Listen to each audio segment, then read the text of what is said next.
Welcome students.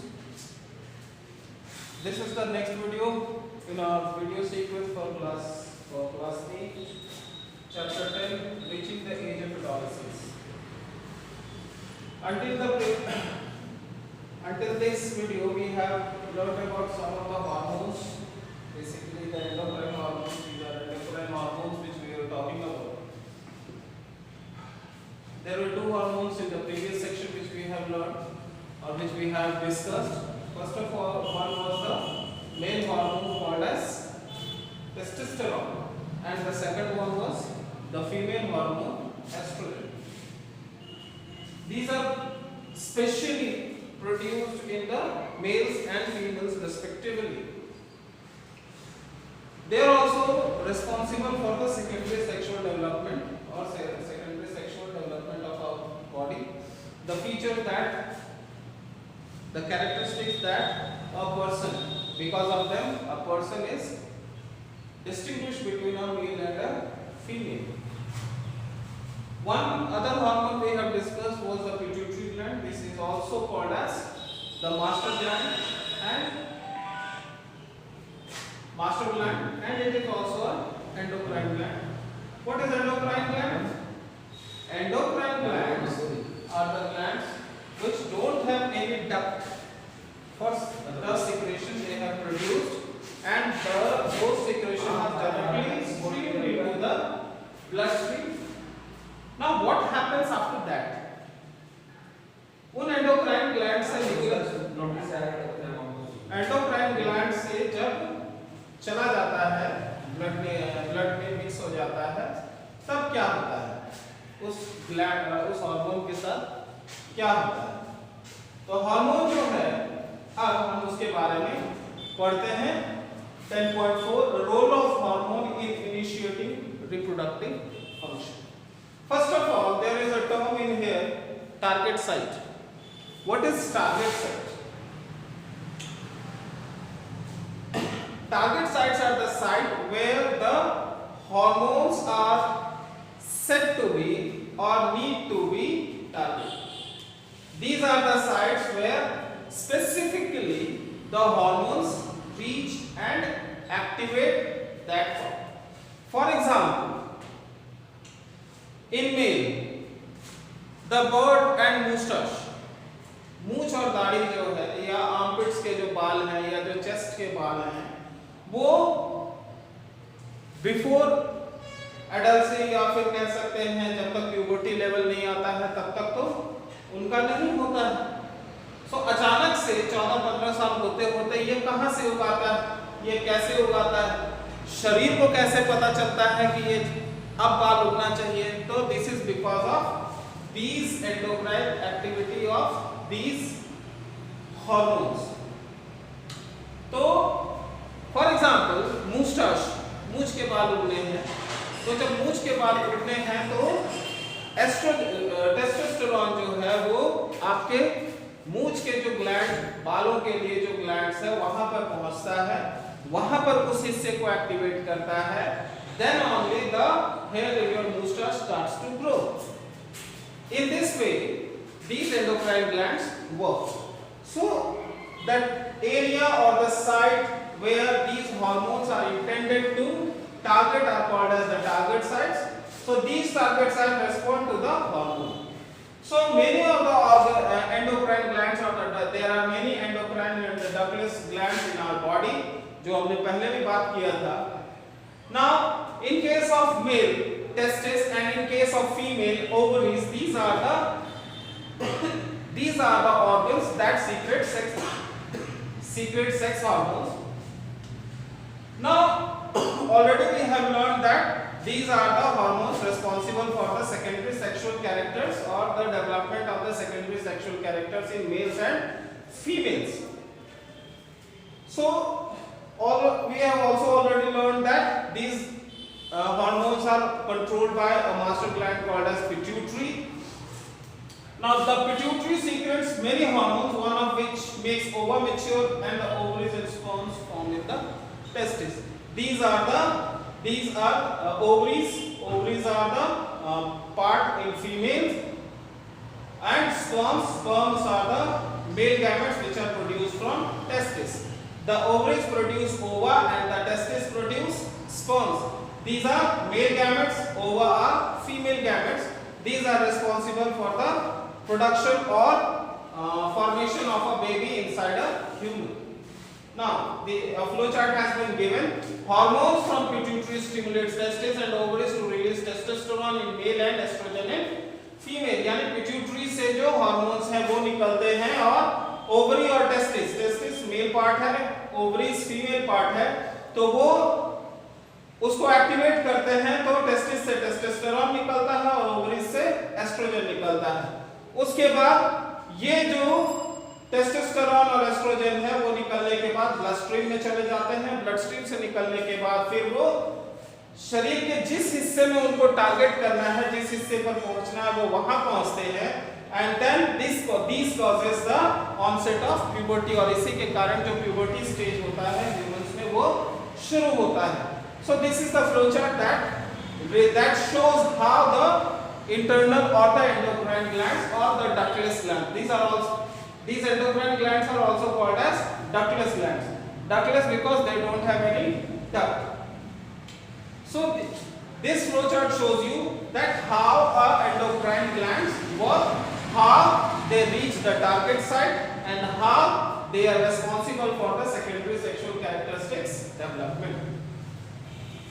Now next case, the next point is the 10.5 reproductive phase in human life of humans. इंसानों में किस तरह से reproduction की प्रक्रिया की शुरुआत होती है। तो adolescents mean the whole period of adolescency. Adolescents became capable of reproduction when their testes and ovaries began to produce gametes. So these are, जो हमने पहले पढ़ा कि ovaries produce ova, those are the female gametes. Testes produce sperm, these are the male gametes. So when these these organs starts to produce their respective hormones or the particles, then the body becomes capable of producing. But there are two case scenarios. A boy or a girl, एक लड़का या एक लड़की जब 13 या 14 साल की उम्र के होते हैं, then their body starts to produce the gamete. उनका शरीर जो है gametes produce करना शुरू कर देता है and they are eligible for reproduction. वो जो मेल और फीमेल गैमेट्स है दोनों के दोनों रिप्रोडक्शन की प्रक्रिया को शुरुआत कर सकते हैं, but the body is not ready for the reproduction. लेकिन ये जो 13-14 साल का शरीर होता है ये रिप्रोडक्शन के लिए बेसिकली इन फीमेल तैयार नहीं होता है। So in females the reproductive phase of life begins at puberty 10 to 12 years of the age. लड़कियों में मुख्य तौर पर फीमेल्स में ये जो 10 से 12 इयर्स होता है तब उनमें शुरू हो जाता है रिप्रोडक्टिव फेज और you can say the ovary starts to produce ova. Now what happens, these reproductive phase starts at the age of 10 to 12 and ends up to or approximately 45 to 50 years. मतलब 10 से 12 साल की उम्र में लड़कियों में जनन क्षमता का विकास हो जाता है और वो 45 टू यानी 45 से 50 साल तक की उम्र तक वो बना रहता है। ना उस दौरान होता क्या है शरीर में, उस दौरान होता क्या है हमें इसके बारे में पढ़ना है। Now this basically is meant for the female body. लड़कियों के शरीर के लिए ये मुख्य तौर पर ये सेक्शन है। Now the ova begin to mature with the onset of puberty. Puberty की जैसे ही शुरुआत होती है ओवा रिलीज होना शुरू हो जाता है।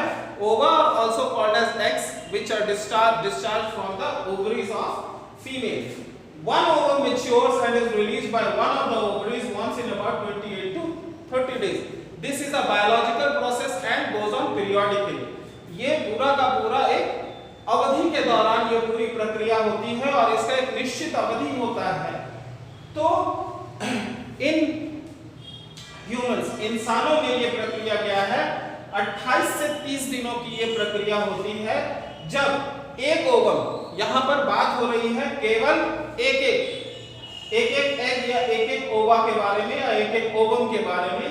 तो एक ओवम जो है ओवरीज के द्वारा, यहाँ पर है एक ओवम ओवरीज के द्वारा हर 28 से 30 दिनों के अंदर मैच्योर होता है और उसको रिलीज कर दिया जाता है। By what?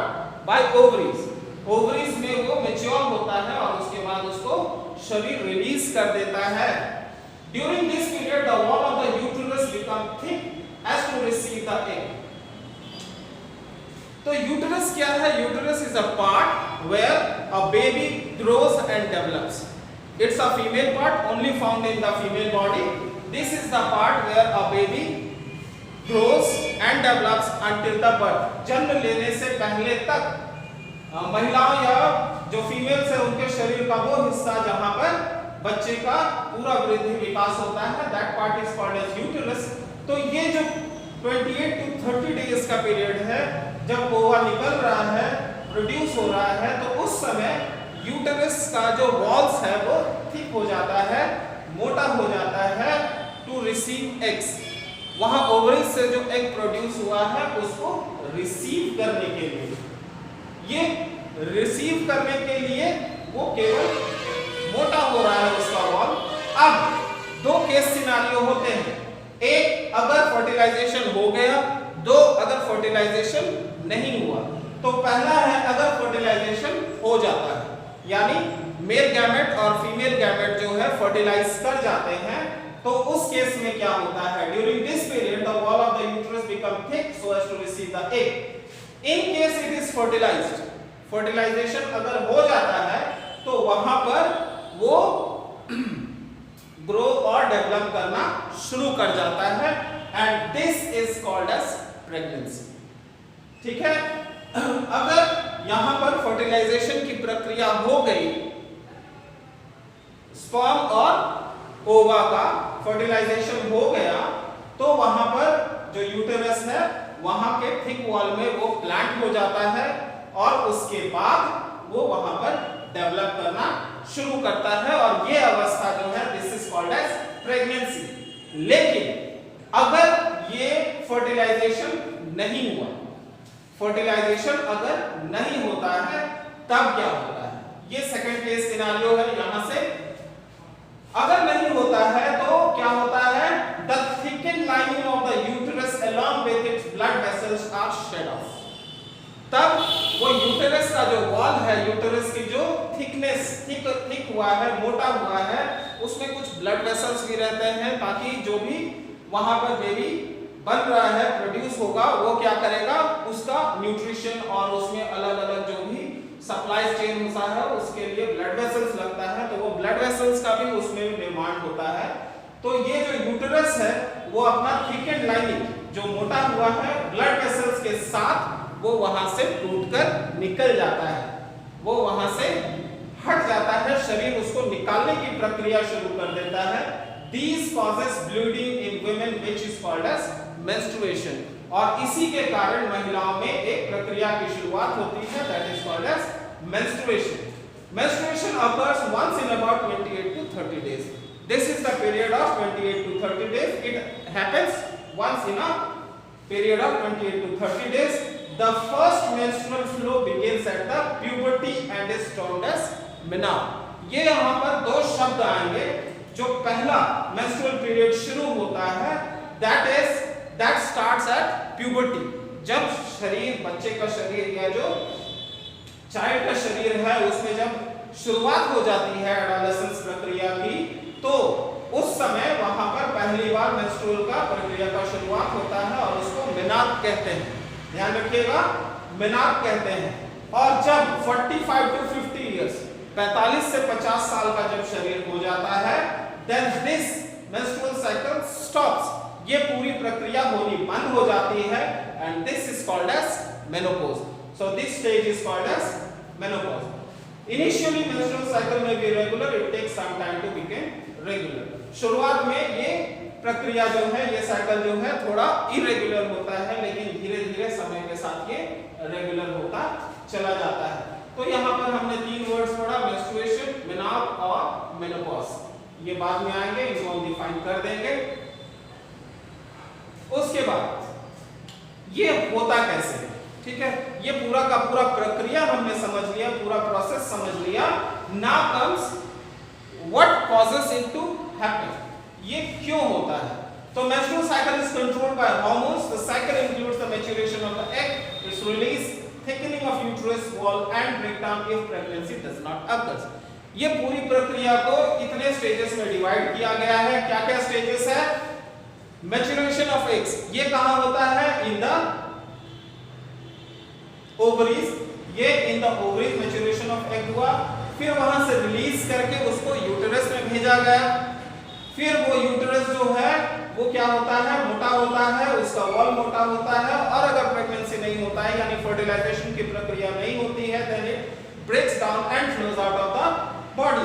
और इन केस अगर फर्टिलाइजेशन हो जाता है, then that starts to develop into embryo, ठीक है, then that starts to develop into embryo, then to fetus and so on, and after the total gestation period a new baby is born in human. The total gestation period of in human is 9 months, approximately 40 weeks. Now next topic is 10.6.